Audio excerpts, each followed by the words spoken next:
First off, I want to thank the grace of heaven and the virtues of the masters, mercy of the grand predecessors, transmitting masters, lecturers, everyone here today for the opportunity to talk about this topic. Actually, the title is, I think maybe the correct title is a little bit longer. It's actually to know and fulfill one's destiny, I should say, and establish our aspiration and character. I mean, you could say life, know our life. We have to understand, know what life is about, what our life is too. So that's why in the Dharma class, the first topic is the true meaning of life. Okay, so we have to understand life. You have to understand life to know what is our destiny. Actually, because the Chinese word Ming, right? Actually, it can mean a number of things. Okay, so that's why. So it could mean like destiny or life. Okay, so all right. All right, so how do we kind of characterize life? Okay, well, for one, this is what we know as a fact, that there is birth, sickness, old age, and death. Okay, these are like givens for life. Okay, so we can't escape these. Now, of course, today we say there's also taxes, right? but that's external. Okay, so this is these things, birth, of course, we are born in this world. If we're not born, then we wouldn't be here. As we age, we we do age. That's also a fact, because we have this biological body that will age. Okay, the cells will age. We age. And during our life, we will get sick. There could be, a lot of times it's minor, but it could also be pretty serious.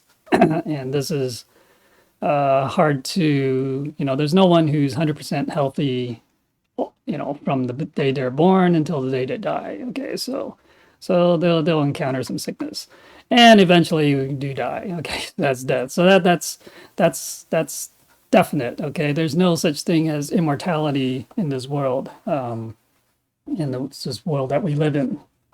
Okay, so, and then there's also this fact of thing called karma, or you could say predestiny or karmic fate. This comes about because of what we call causality, right? Cause and effect. So this is something that Buddha realized. Okay, so and so he expounded upon the cause and effect, the causality, talk about karma, talk about why we create karma, because again, based on the Four Noble Truths, we created through our desires or pursuit or fulfilling our desires. Okay, so that it ends up creating karma. And then once we create karma, if you look up the word, well, at least the Chinese, word for it, it also comes up with this definition, predestiny, right? So that means, and maybe it'd be easier to understand, it's karmic fate. That is, things seem predetermined in our lives. Certain things are predetermined, and that's due to karma, past life karma. Okay, it's not to say that it cannot be changed. Okay, although fate seems, fate. We use the word fate as opposed to destiny. Fate has the implication that it's kind of fixed. Okay. Destiny is something that we can change. Okay, so in our future. All right, so, but yeah, fate, karmic fate, sometimes it's just hard to avoid. Okay, it's very difficult to avoid.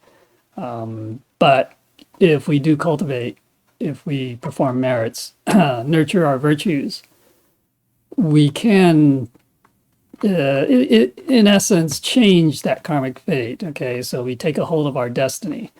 So that's kind of what this, part of what this topic is about. Most people, our lives are, you can say it's not perfect. Okay, no one's life is perfect.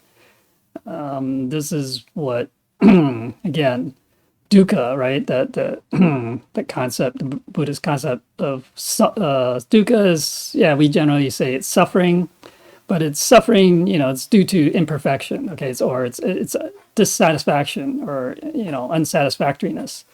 Okay, so for most, actually for everyone, there is we don't have perfect lives. So you can say it's unsatisfactory. I mean, we don't live forever. We're never we get older, right? Because of these facts here. Because of that, it's not. You can say it's not satisfactory. I mean, certainly there are times in our lives where we have good times, and we are happy, we enjoy it, but it's not all the time, right? There are other times when we are down in the dumps, or we are really in dire straits, and those we certainly don't. We want to avoid those, of course. I mean, those are bad. We consider to be bad experiences. So you can say that's unsatisfactory. But this is generally what we consider to be it's our life. Our life is ups and downs, the good and the bad. But this is kind of generally our fate, and it's a lot due to this karmic karma, right? This predestiny or karmic fate. Okay, so now what we want is a good life or destiny, or something satisfactory, or maybe something. I don't know what maybe everyone's definition of an ideal life is different. But generally speaking, what's good is, okay, we don't want to get sick, right? And if we age, well, I mean, obviously we have to age. We age well, okay? So we're not, when we age, we don't want to be,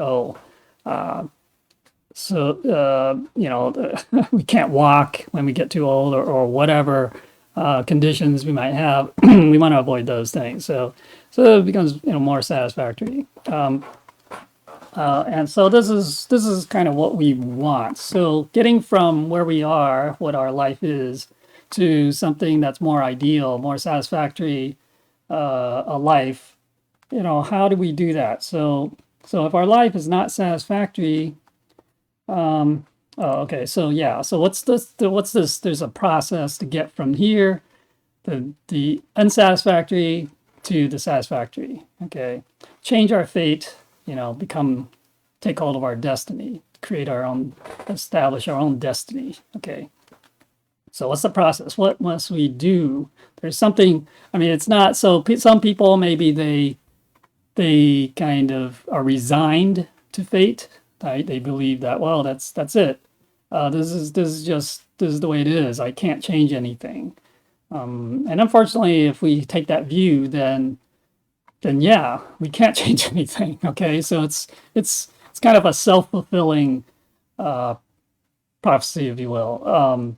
But it's true that, like I said, this karmic fate can be difficult to change, and if we don't put in enough effort to change it, then we may not be able to change it.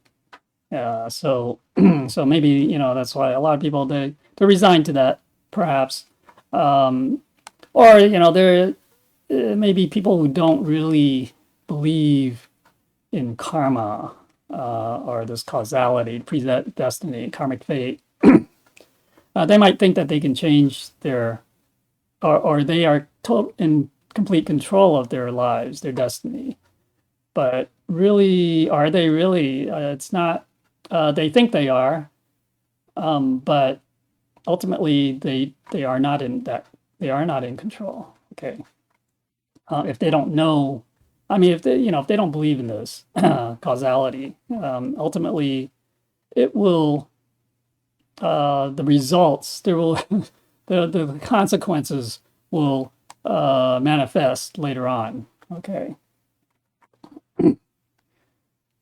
So if our life is not satisfactory, then we must establish our life or our destiny, right? In order to change our fate, our life or fate.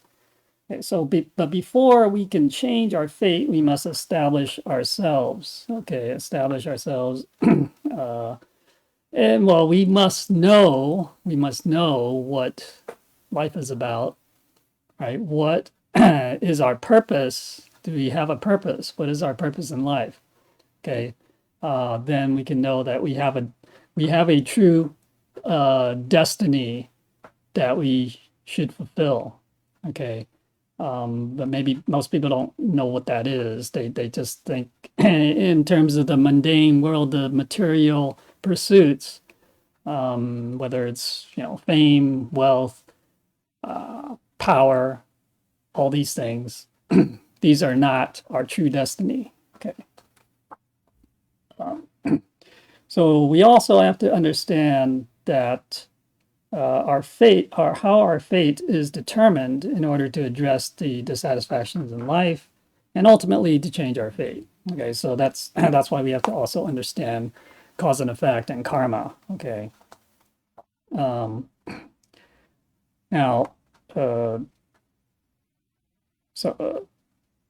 okay, so there's a key point in that basically we have to establish a great aspiration or goal and a noble and refined character to achieve the good or satisfactory life or destiny, right? And ultimately, leading to what we would say the eternal life, right? The life of immortals, right? To return, basically transcending the cycle of birth and death. Okay. Now, saints say, or some saints have said, that instead of believing in fortune telling and willing to accept fate, okay, this karmic fate, well, yeah, the karma, and the karmic fate, it is better to, well, this is what I was just saying about those who, kind of, yeah, those who follow the fortune tellers, right? The fortune teller says, well, this is what's going to happen to you, and people like believe it and they accept it. It's like, oh, well, okay, the fortune teller says this is going to happen, so there's nothing I can do. The saints say, it's better to know one's fate actively and courageously establish one's destiny. Okay, so we have to understand this. Yeah, there is this karmic fate, but we should maybe not just actively, maybe proactively. Okay, so the first one, accepting, is like maybe being passive about it. So we're not really trying to change our fate, but we should, once we understand that, okay, so everything is this fate is due to karma, and how we should avoid creating karma, and also we can do things, perform merits, nurture our virtues, just perform good deeds, kind deeds, benevolence, compassion, all these things to actively and also, we have to face it, courageously to establish our destiny, basically to change that fate. All right. So that's what we need to do. Okay. So that's this is about. All right. So we must know our life, destiny, and purpose. Okay. So we want to establish a stable foundation for our life. Okay, so there's Chinese character for Ming. Okay, so you can say it's life. Okay, in general that we say it's life. Okay, so life is our root of being and existence. Okay, so this is this is like the well, life is we don't create life, right? Even though as we our biological body comes from our parents, but our spiritual body or our spirit comes from God or the Tao or Buddha nature. Okay, the essence. Okay, so that's something that we have, and that is at the root of our existence. So this first one is really referring to that essence, that true nature. Okay, that's the true nature that gives us life. Okay, the second one, life is our fate or destiny. You can say that is. So this is a different aspect of life. Okay.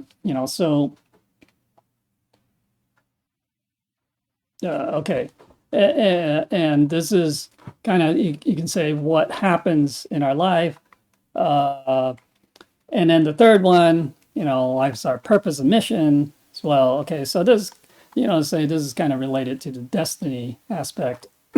So we have to know that we have a purpose. Okay, we don't just live life as he's just like an ant or an animal living its life, just surviving.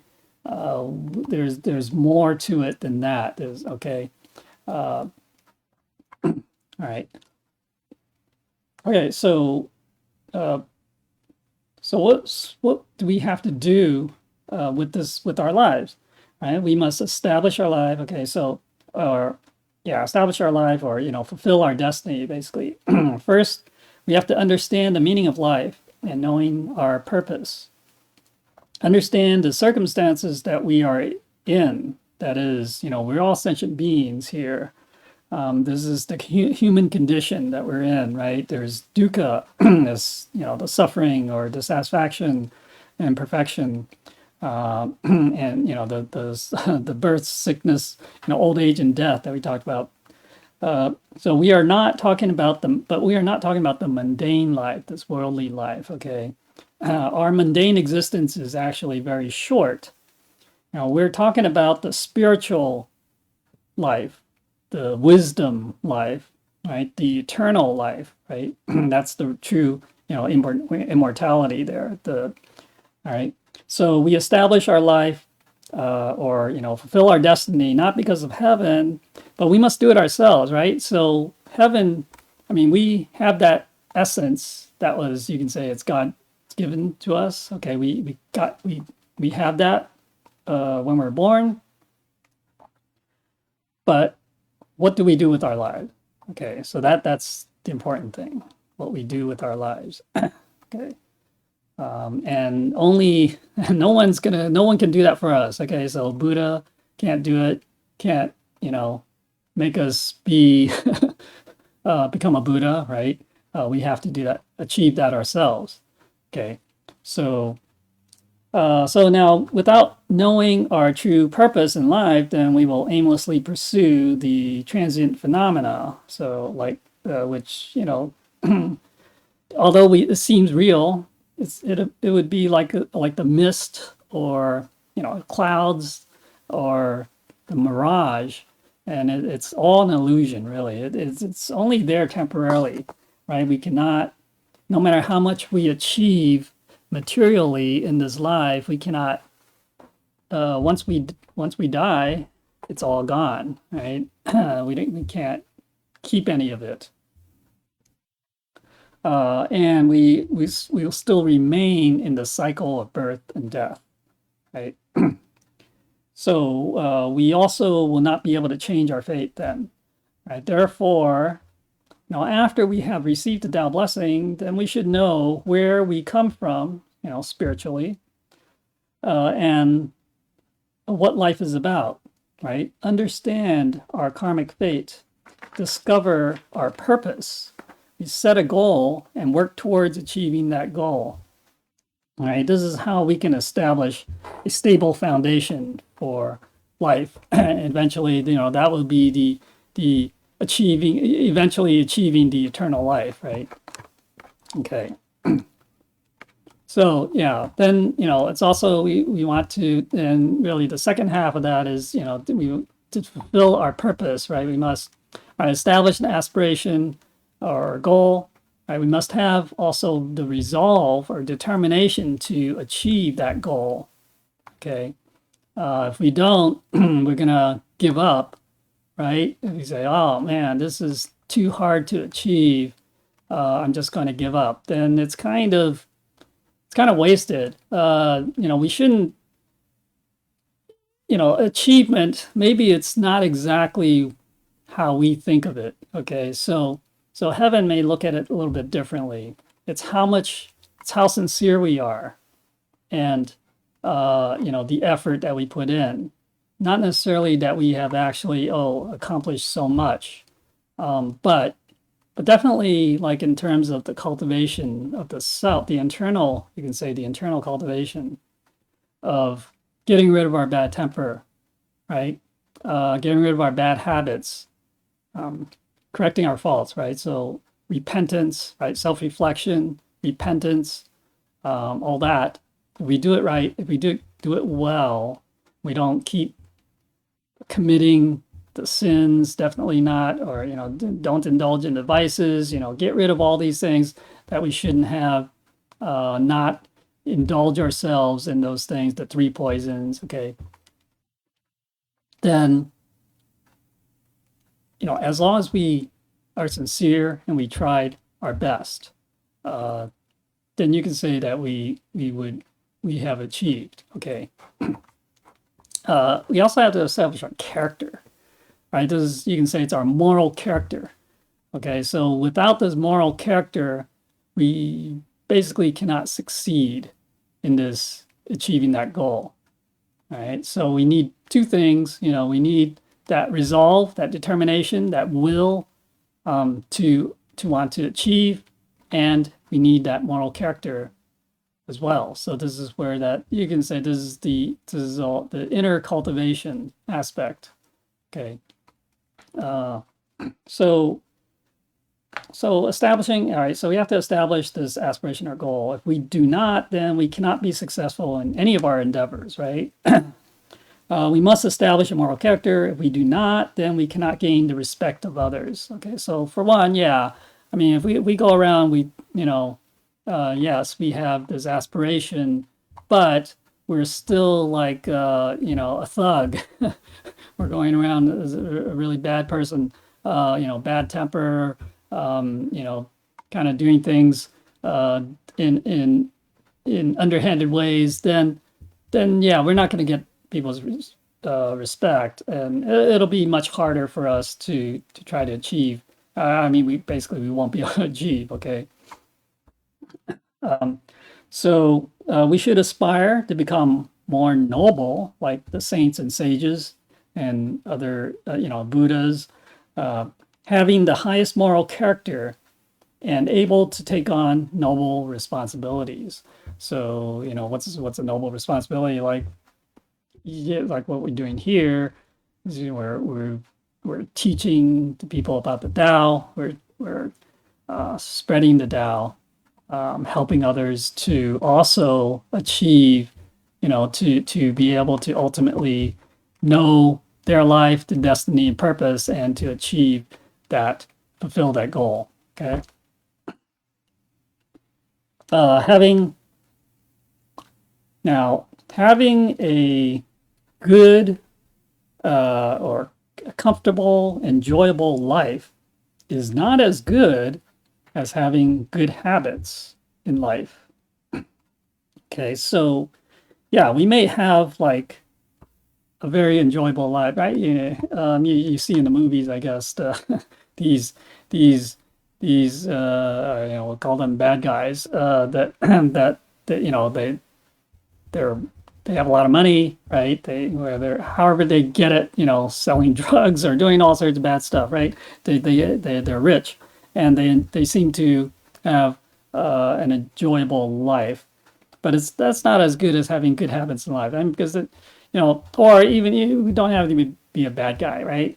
So we're kind of, we quote unquote good, But yeah, we make a lot of money, and we can enjoy our life. We have a big house, a mansion, or whatever, all these things. But if we have bad habits, if we are, in other words, we're not really cultivating, right? So we're going to be committing a lot of sins potentially, right? Indulging our vices,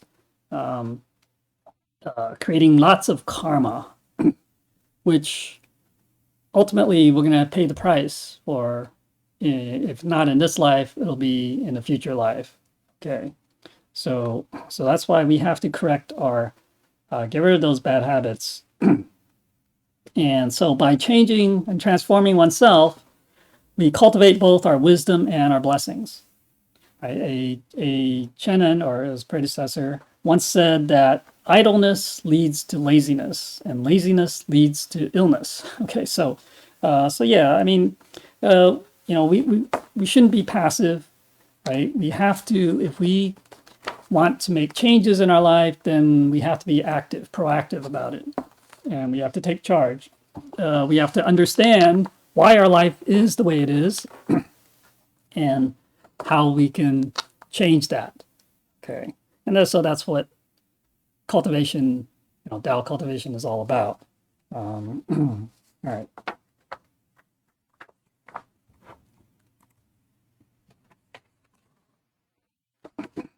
Okay. So Confucius says, if one does not know their destiny, and one is unable to become a jinzu, a noble person. Okay, so because a noble person, like the saints, sages, they know their destiny. What is their destiny? They know where they're going. Okay, so most people, they think that, yeah, okay, my goal is to become a president, or become, or a billionaire, or whatever. But that's not really the ultimate destiny. Okay, so that's only in this life, and eventually after this life, that's all gone, and whatever karmas they created, sins that they may have committed, they're gonna have to pay for that later on. Okay, so but we have to know what our true destiny is. Our true destiny is not just to be rich and famous in this life, and in fact, it has nothing to do with that. It's about what comes after. Of course, not. I mean, it doesn't mean that this life is the life that we have right now that we're living is not important. No, I mean, of course, everything we do in this life should lead to that ultimate destiny. Okay, so that's what a noble person, a Jinzi, would do. They realize that the material world and all that it has to offer is only an illusion. Okay, it's not. It's only temporary, and that will not. Pursuing those things will not let them achieve the ultimate, or reach that ultimate destiny. Okay. Patriarch Li, okay, Li Zisi, yeah, he says, my life came naturally, but what happens in life is decided by me, not by heaven. Okay. Yeah, even though our life seems like, well, it's, we're here, we have this, again, that that essence, right? The true nature. And that comes naturally. That's something that we are born with. The thing is, what happens in life, or what we do in life, is then decided by ourselves, right? Of course, again, the karma, the karmic fate that we talked about, that happens, and again, it seems like things will happen that are out of our, seems like it's not in our control. But actually, it was decided by us in the previous life, okay, by what we did, and that's the seeds of karma that we planted in previous life, then that's manifesting in this life. And so if we look at it that way, then we say, well, yeah, it's still decided. It was decided by us. Okay, what's happening? So what's happening to me today was decided by me, in a previous life. Okay, so, but definitely going forward in life, right?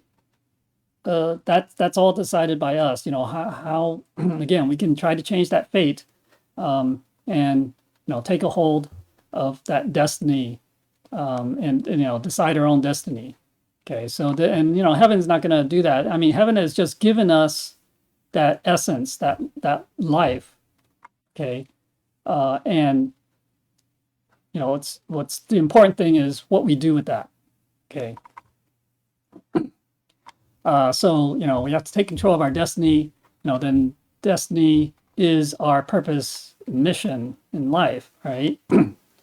So we must understand the causes and conditions of life and fate. Okay, so there's the causality and karma talking about. So after receiving the Tao blessing, right, the door and the path to transcend the cycle of birth and death and rebirth, to return to heaven, our origin, it's open to us, okay?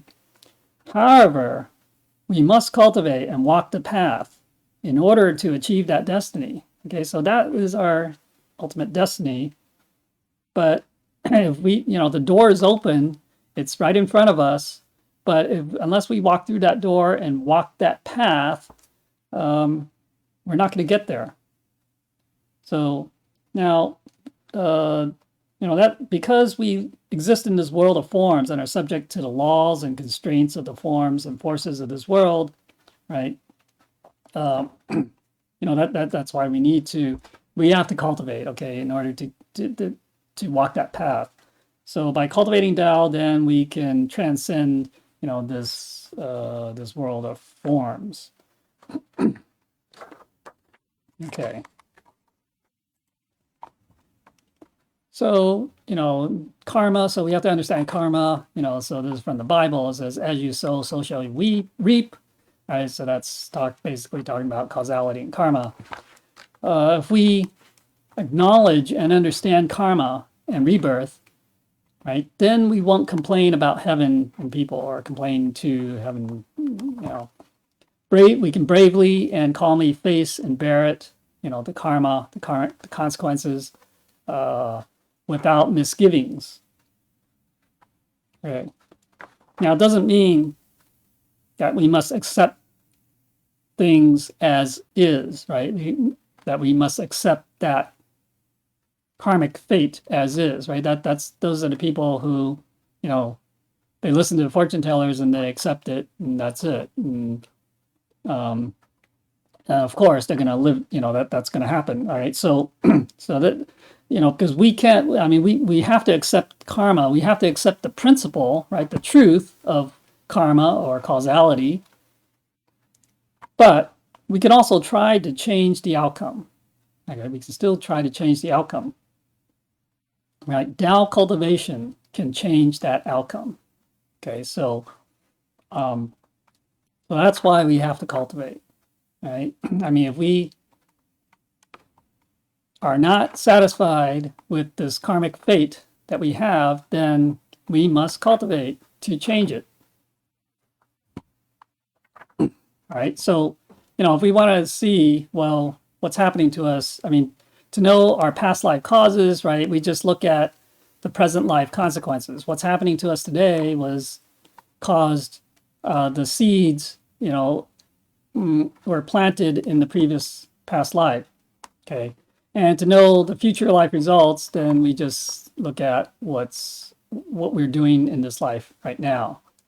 Okay, so once we understand the principle, then hopefully that will serve as not just a guide, but really a warning to us, I guess, to avoid doing those things that will create that kind of karma or the karmic consequences.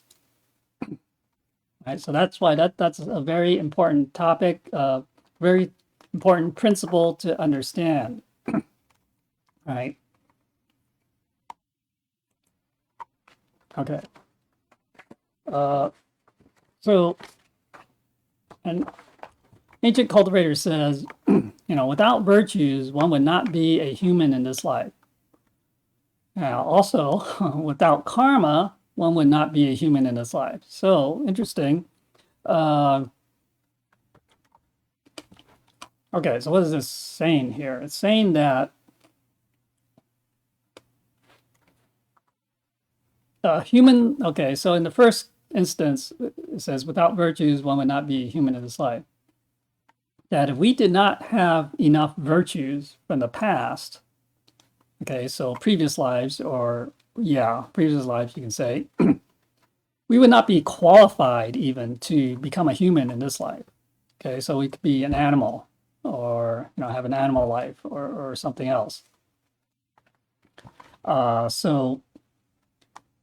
on the other hand, also, if we didn't have any karma, then we wouldn't be a human either. I mean, we wouldn't, so that's interesting. We can, because of our past karma, we have to repay those debts. Now, of course, that it can be also as an animal, right? It doesn't mean that we always be a human being to pay off that kind of karma. But the you can say the karmic consequences. It's not always as a human being. It could be as an animal or ghost or whatever.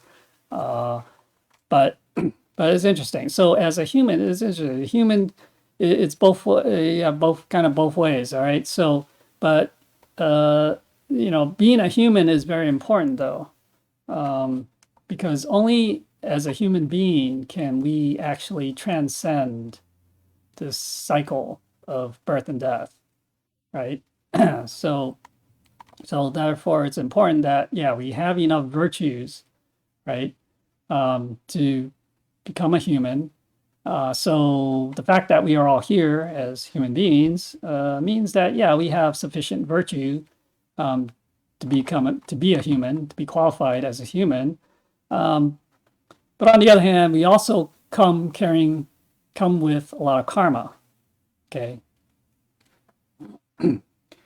Now, everyone has virtue and karma to varying degrees, right? Everyone's different. People's foundation and affinity also differ. Okay. Therefore, people also may be wealthy and noble, poor or lowly, so those are the, what we see are the manifestations of that karma, and, the varying degrees of karma and virtue from, their previous lives. Okay. So, we should not envy people, right? What they have is due to their karmic affinity, right? We must cultivate to avoid regrets. So, I mean, there are billionaires. We shouldn't envy them. They got it. It's a result of their karma. Okay, so for example, so wealth is the result of performing a lot of charity in the past life. Okay, so these people who are billionaires, they've performed a lot of charity in their previous life. Okay, and that's why they're kind of getting it back, you can say, getting that reward, karmic reward, karmic reward in this life, right? So, there's nothing to envy here. It's not like, oh, they got it through some other means. You can say it's kind of natural. Okay, it was the karmic fate that they got it. It's not to say that they didn't work hard, right? So sometimes we say, oh, just like the fortune teller say, oh, you're going to be a millionaire. But if you just accept that and say, hey, that's great. Now I don't have to do anything. Are you going to become a millionaire? I don't think so.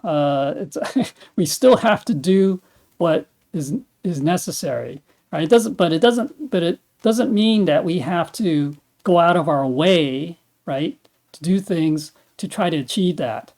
Okay, so that's it's not like that, right? So it's kind of, I mean, we still have to, it's because those are kind of extremes, right? And basically we say we do nothing, and we expect the karmic reward to just fall into our laps. Okay, that's one extreme. The other extreme is, we do everything we can to try to get, achieve that.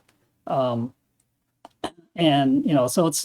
it's in between. It's neither of those extremes.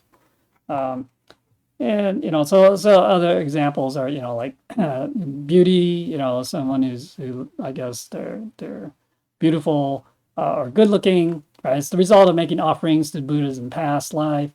Having good health is the result of donating medicine to treat the sick in the past life, right? Being an orphan, right, without the parents, is the result of hunting birds in the past life. That's kind of interesting. But these are actually some of the things that Buddha said, right, in the Cause and Effect Sutra. So you can kind of look that up and read what all the various causes and effects are according to Buddha. Okay.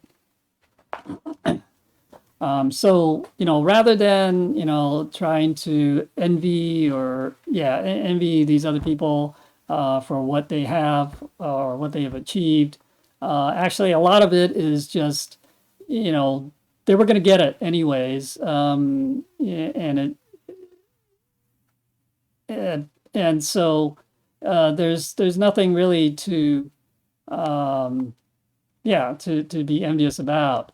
If it wasn't meant for us to become a billionaire, no matter what we do, we're not going to become a billionaire, right? So the best thing to do is to cultivate ourselves, and if we can do that, then we can avoid any regrets later on. Because if we cultivate ourselves, then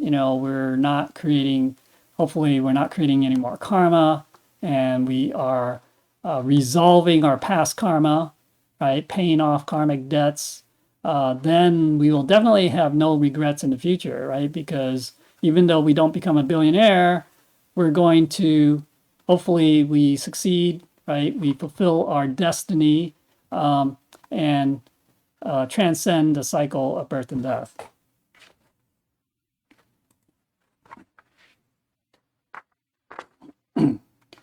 Okay, so the sutra says, right, perform the 10 wholesome deeds to obtain a human life, bring karma, but we also bring karma to our next life.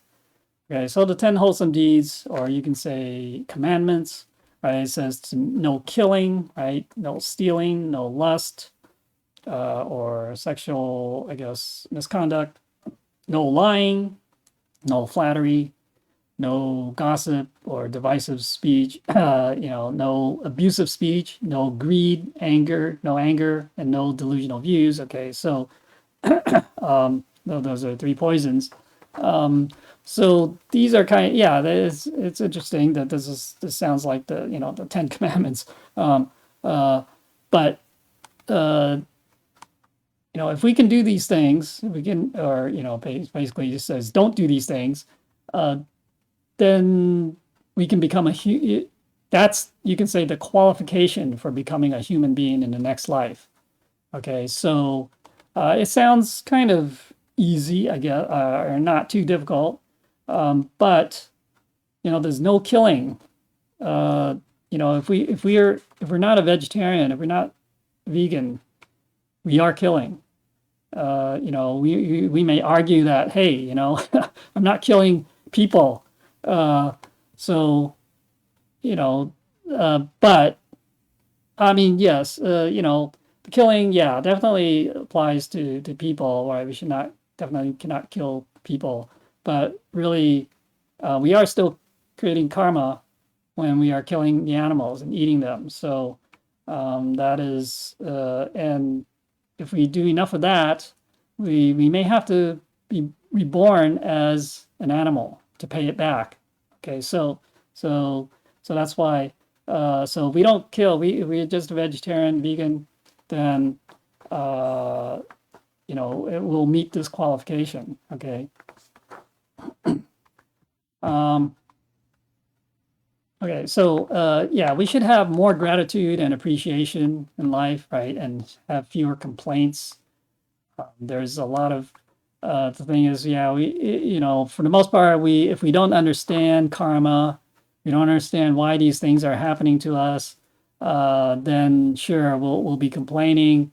But once we understand and realize that, well, ultimately, I I caused it in from a previous life, and therefore, but so we should have a different attitude. Our attitude, should be one of gratitude and appreciation. If we can, have this kind of attitude, then at least, even though we have to basically face and endure the karma or the karmic consequences, at least we're not making it worse. Okay, that's the thing. And plus, actually, if we are really truly sincere and grateful and appreciate everything, and also repentant, right?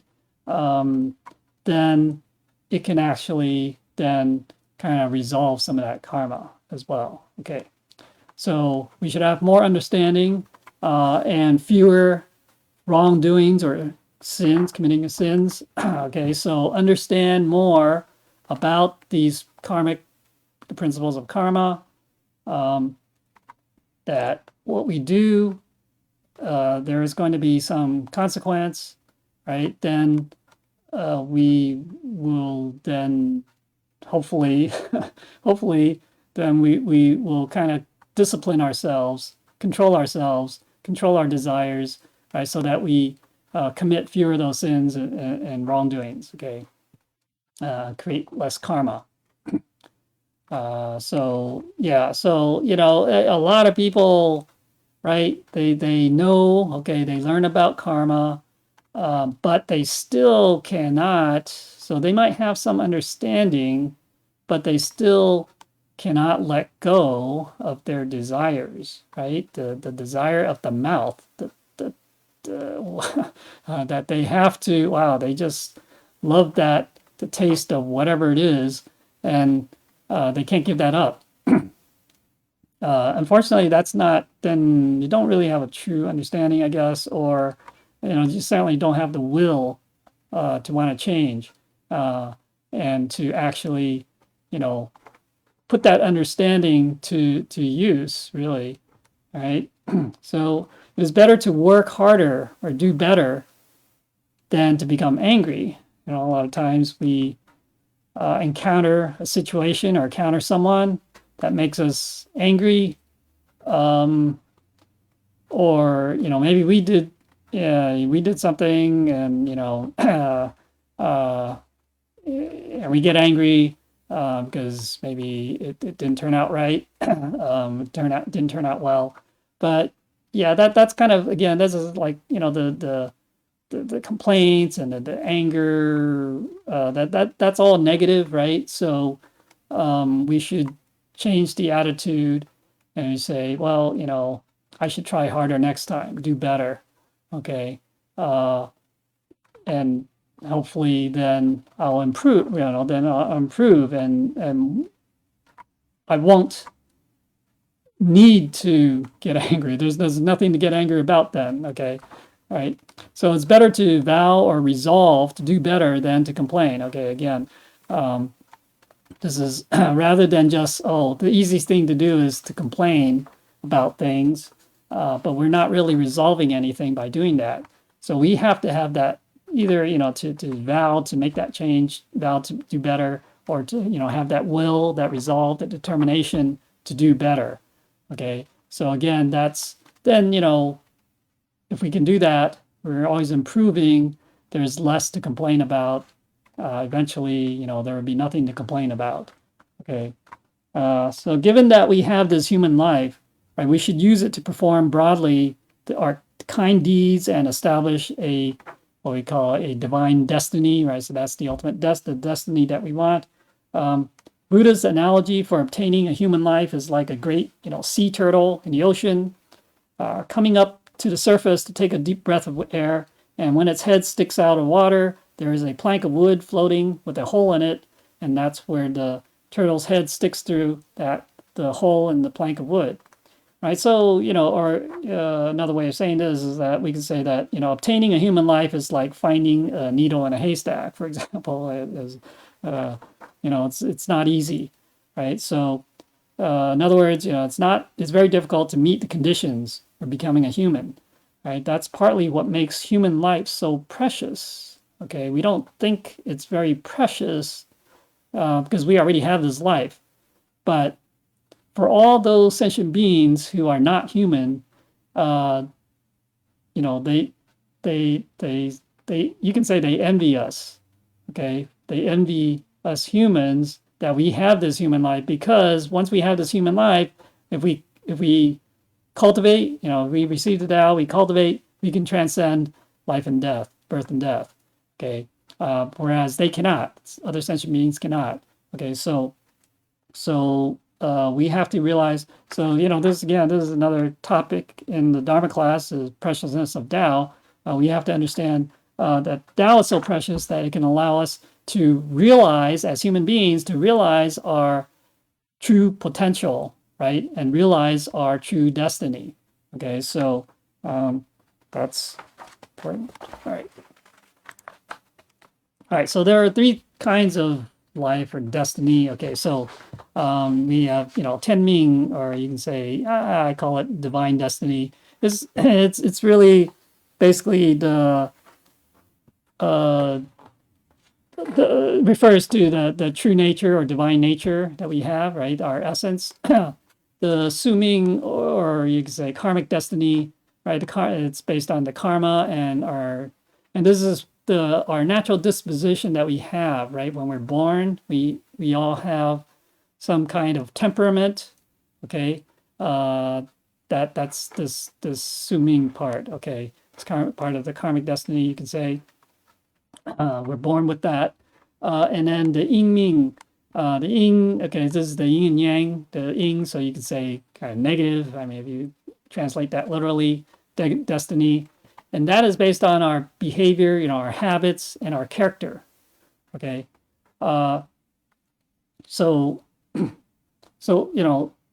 divine destiny, or you might say, maybe you can also say it's like our heavenly destiny or natural destiny. I say natural because it's achieved through the manifestation of our true or divine nature. Okay. Now, human nature, on the other hand, is comprised, you can say, of the second two, of the karmic destiny and the yin destiny. I mean, because, right, our human nature, we have that temperament, that disposition that we are born with, plus all the things. The third one is the things that we learned or we picked up, established in this life. Okay, so these are kind of, you can say these things come from are for the most part external. Okay, they're acquired, and this is kind of what we're born with. Although this is also what we have originally, but again, even though we're born with this natural disposition, the karma, where does that come from? That comes from this third one. Okay, so this third one, this yin destiny, kind of. Because of these things, that creates this karmic destiny. Okay, so, but ultimately, so we want to get rid of the yin life or destiny and stop the predestined, our karmic destiny, karmic life, and grow, or you could say, I don't know, grow or prolong the divine life or destiny. Okay, so that's the ultimate, what we're trying to achieve. Okay. Now, having received the point transmission, the Tao, right, we can transcend the three realms of existence, right, the realm of desire, realm of forms, realm of non-forms. Okay, but these are all transient. These are all these are all within the cycle, the realms of the cycle of birth and death. Okay, so we want to transcend all of that. To return to, you can say, what we call the true reality, the true absolute heaven, the Dharma, Dhatu, So, but because we are still in this world of karma, right, we must cultivate Tao and take charge of our destiny.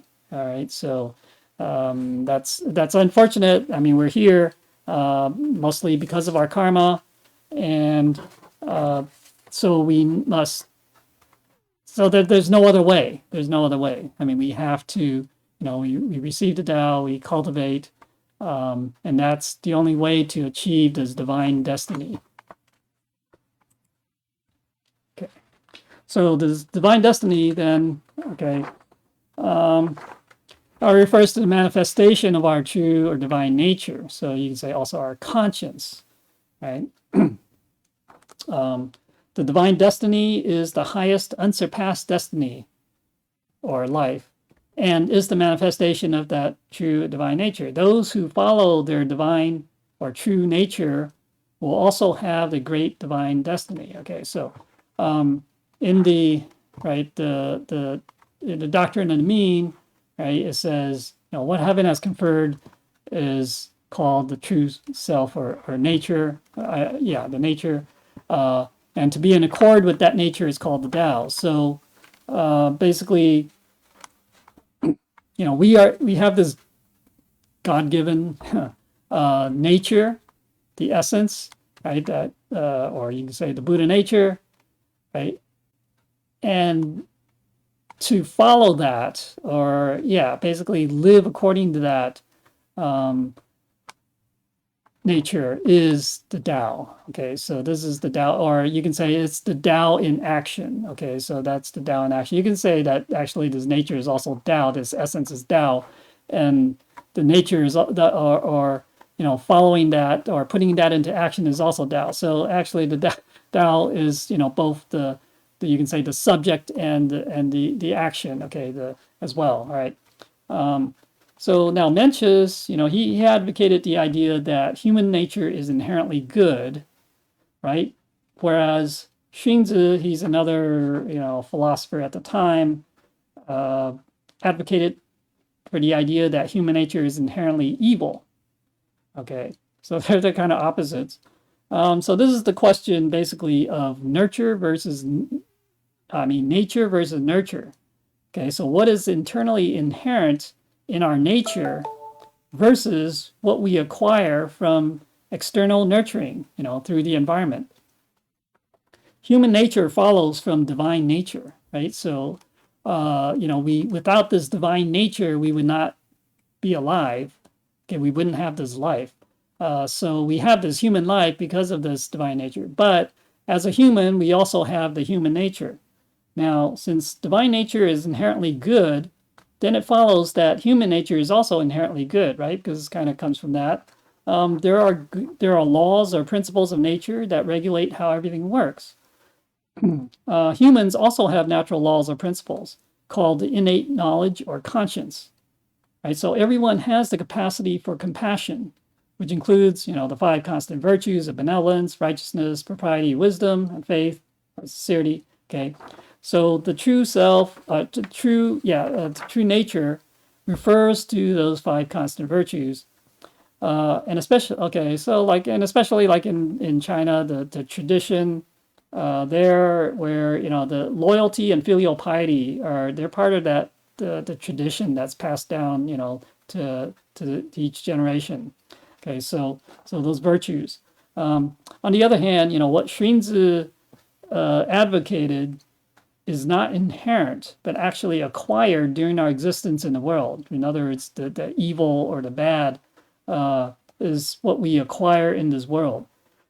Okay, so that is, what we consider to be good qualities and characteristics of humans are innate, right, inherent, and come from that true or self-nature and conscience. But what we consider to be bad or evil comes from the external influences.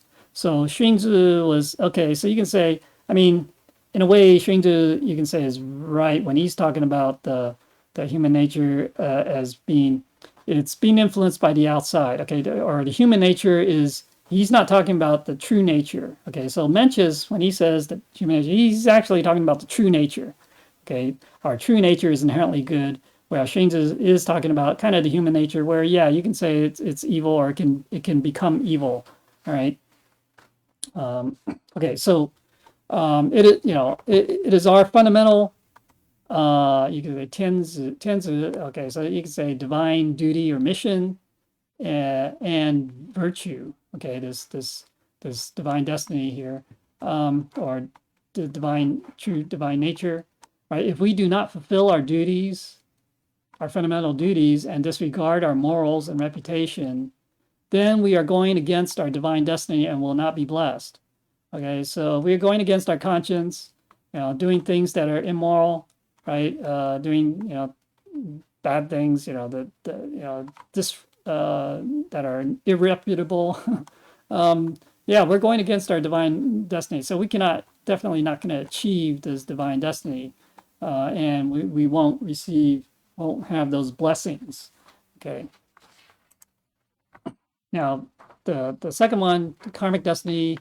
Okay, so this one refers to basically the things that we acquire in this life, right? Like food, clothing, property, etc. It's the result of karma, and we don't need to really scheme or do anything special to acquire these things. Just like I said, those billionaires. They really didn't do anything particularly special. I mean, they may have been hardworking, but there are a lot of hardworking people. Okay, but because of their karma that they happen to be, you can say, in the right place at the right time, right, for their hard work to give them make them billionaires. Okay, so let's see. So if we don't know our predestined life or this karmic fate, and we may waste money and are willfully wasteful, then when we deplete our wealth and properties, then we have decreased or lost our this predestined fortune. Okay, and we will not be able to enjoy the good fortune. So whatever we are predestined to get in this life, we can enjoy it, but don't overdo it. Okay, don't overdo it. In fact, we should go one step further and we can perform good deeds with what we have, right? I mean, we can help others, be a benefit to other people, to society, right? As a billionaire, there's just, how can you spend that money? I mean, on your comfort, there's more than enough. Okay, so whatever we have, yeah, I mean, most of us are not billionaires. Okay, so but still, I'm sure that we can still live comfortably without using all of the wealth that we have. We can still help others with some of it.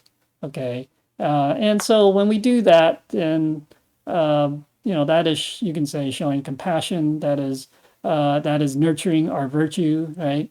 And that is also performing good deeds. Okay, performing merits. Okay, as long as we're not doing it for a motive. Okay, so we're just doing it because it's the right thing to do out of compassion. Okay.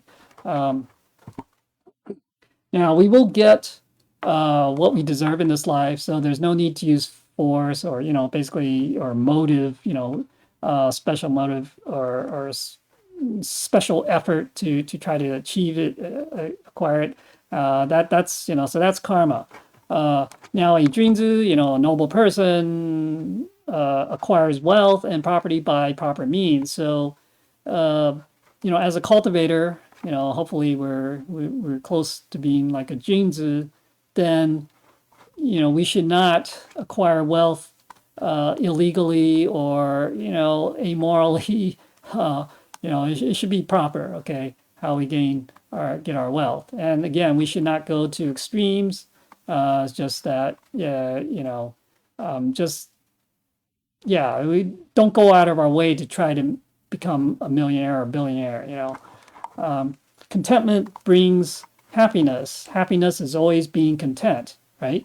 Poor but not bitter, frustrated but not worried. So yeah, this is the idea of being content. wealth is not as rich as having morals, okay, and status is not as noble as being like a saint or sage. So basically the material stuff that we can acquire is not as good as what is, you can say, internal, right? Our morals, our virtues. That is more important. So we should be content, right? There's no need to keep pursuing all that wealth or all the property. There's what's more important is that, because that again, none of this matters in the end. And so what really matters in the end, and what counts, what we keep with us, is our virtues, right? So that's more important. Of course, that's kind of taking a longer term view, okay, of things, looking at the big picture.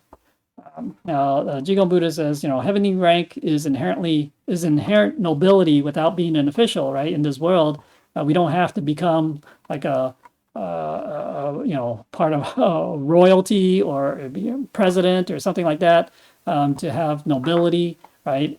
This is something that we bring with us from heaven, what heaven has given to us, right? This Buddha nature, this true nature, this essence, okay? This golden light from that, that essence it covers our body without having great wealth. So we don't need all that to acquire all that wealth, okay, as well. All right. Okay, so the yin destiny then, it's based on our behavior, habits, and characters, right? It refers to karma and suffering created by our habitual nature, our temperament or disposition, our interests, hobbies, other pursuits, okay? Not knowing to get rid of our yin, this destiny, this negative, you can say negative or yin destiny. We act arbitrarily, wantonly. We eat, drink, and gamble, right? We overindulge. We do everything to satisfy our desires. When we are not pleased, right, it gives rise to hatred, resentment, annoyance, anger, etc. So that our relationships with others become awkward, our fortune also diminishes, and karma and sins become more serious, right? So we start doing things that we shouldn't, and it gets more and more serious. Then we will lose our life and not die well. Okay, so there's a saying that says, this is the self-inflicted disaster that is brought upon ourselves. Okay, so there's nothing. Heaven is not spiteful, and it's not going to create disasters for us unless we deserve it, basically, and we deserve it only because we planted the causes, the seeds of that disaster to begin with. Okay, so it's all of our own. It's self-inflicted. Okay, everything. So the six roots, these are our six senses. You can also call them the thieves, okay, are attracted by the sense objects, right, that they sense in the world, and they degenerates with the world, along with the worldly ways, okay. So, the three poisons, right, are the root of bad karma. So greed, anger, delusion. Again, we must get rid of these three, okay. It's the root of bad karma. It's also the root of, basically, we're going to end up in the underworld suffering and then reincarnating again. Okay, so we have to get rid of those. And you've heard this one before, be careful of our thoughts or they will become words, right? Be careful of our words or they will become actions. Be careful of our actions for they will become habits. Be careful of our habits for they will become our character. Be careful of our character for it becomes our destiny. Okay, so basically, ultimately, then that leads to this karmic, because so this is the start of that, the yin destiny. Doing all these things, then it leads to that karmic destiny as well, karmic fate. If we can cut this off here, then we will reduce the karmic fate, that life, and then we can increase or prolong the divine life or destiny. Okay, so we have to get rid of the yin destiny and stop the karmic destiny in order to grow or prolong the divine destiny. Yin now actually these three destinies are created again. They're by our mind. Okay, the heart and mind. Right, whatever mindset we have creates that corresponding destiny. So that's why those three poisons, right? Those are all in our mind, heart and mind. We have to get rid of those. Right, so the yin destiny and karmic destiny originally they don't exist. Right, these things aren't real. They aren't they aren't real to begin with because we created those. Okay, destinies for ourselves. Okay, so it's because of the material desire, right? Then that becomes the root of this yin destiny. Okay, so that then creates this yin destiny. So when we fall into this world of forms and are subject to the forces of in the environment, then we develop a disposition or temperament. We have desires because we have a physical body. Desires are the root of the yin destiny. Okay, so again, so that's why Buddha says, right, desires, we have to cut off our desires. Confucius said that's basically the same thing, cut off the desires, right? So that is the root of this. So if we can cut off that root of this in destiny, then we won't have this in destiny. Once we don't have this, then we don't create the karmic destiny. Then we can just have that fulfill our divine destiny. Okay. Okay, so therefore, the saints, sages, and immortals, they do not have yin destiny, but everyone else does. Okay, so why? Because the saints, sages, immortals, they've cultivated themselves. They've gotten rid of the three poisons. So they've gotten rid of their desires, from material desires. Okay, so therefore they don't have the yin destiny, and therefore they can. And once they've kind of resolved, you can say their karmic destiny, then they can fulfill the divine destiny. Getting rid of yin and karmic destiny to prolong the divine life is like getting rid of forms, transcending the relative realm to enter into the realm of the truth or the absolute realm. Okay, so I mean, because in Chinese we also say the three levels or realms of the li. Let's say li qi xiang from the top, but the forms, the qi, I don't know, the relative, right? The physical, the relative, spiritual, you can say, and then the absolute. Okay, so yeah, so and we do that by basically performing merits and nurturing our virtues.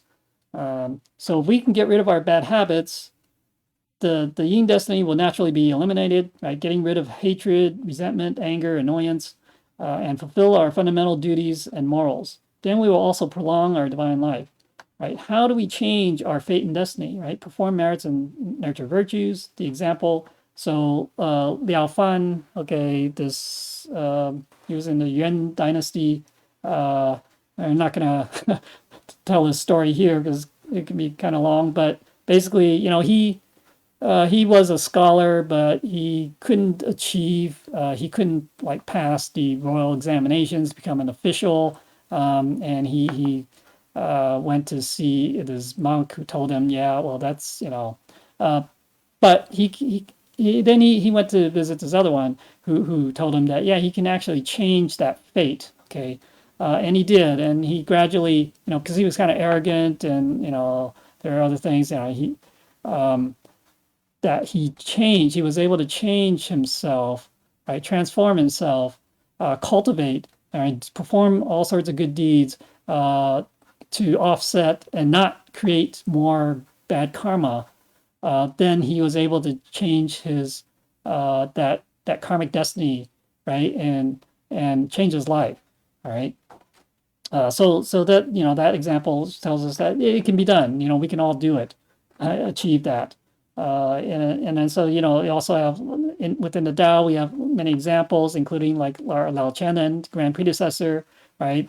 And other predecessors and other even seniors, cultivators who dedicated and sacrificed their lives for the Tao cultivation and propagation. And well, in the case of Lao Chenan, right, his life was actually extended, and with blessings by heaven because of, his dedication and sacrifice. Then, like the seven Taoist masters, right? You can see, look at their examples, like, for example, Chu Chang Cun, right? He was destined to die by starvation, but he changed he was accepting that fate, but ultimately, he changed it.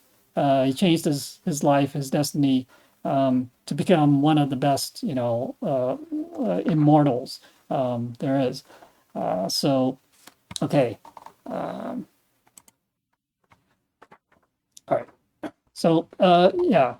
Now we say, 明星, right? And then, so this enlightened mind is to know one's destiny, okay, to 知命, right? And then 见性 is, you can say, so to behold the essence is to establish the divine or fulfill the divine life and destiny, okay? So cultivators, the past, and present, right? They've sought to transcend birth and death for the sake of, this divine life and destiny. But the number of people who sought the enlightened master and received the Tao, but were not successful, are many, whereas the number who succeeded are few, right? Why is that? Because in the past, the timing was not right. Few cultivators had the chance to meet an enlightened master and know the truth, right? So they could not enter the path and know their life or fate and their destiny and establish or fulfill their divine life and destiny. Right, so now because of the timing and heaven's grace, right, we have universal propagation of the Tao, and anyone who has the affinity can learn about and receive the highest Dharma, the point transmission of Tao, pointing directly to the mind. And with cultivation, we can behold the true nature essence, and also basically fulfill that divine life and destiny. Okay. Now, Master Yen says, what kind of person was Sun and Yi? All right, these are king, the sage kings, Sun and Yi, okay, from, the ancient China, all right? So one can be like them if we do as they did, basically, all right? So, we can all be saints and sages and immortals, all right? Everything depends on us to know our you can say our life, our destiny, our mission, our purpose, right? And also to fulfill that mission and destiny, right? So to know our destiny but not to fulfill our destiny is to waste our life. So this is kind of like, we enter into the treasure mountain and we come out empty-handed with no treasure, right? So, right, remember, this human life is very precious. And we have this treasure. But we don't know that it's there, right? And we don't know what to do with it. So that, if we and even if we know, right? So for most people, they don't know. And so, but for us, we receive the Tao, yeah, so we should know what our destiny is. But if we don't fulfill that destiny, then we really wasted this life. And right, so this life is very precious. It's hard to come by. Can we be certain that we have another opportunity in the future? So today we'll just talk up to this point, and then continue next week with kind of the second half of this topic. If I had said anything wrong or not well, I asked Buddhas for forgiveness, and also asked transmitting masters and lectors for their corrections. Thank you.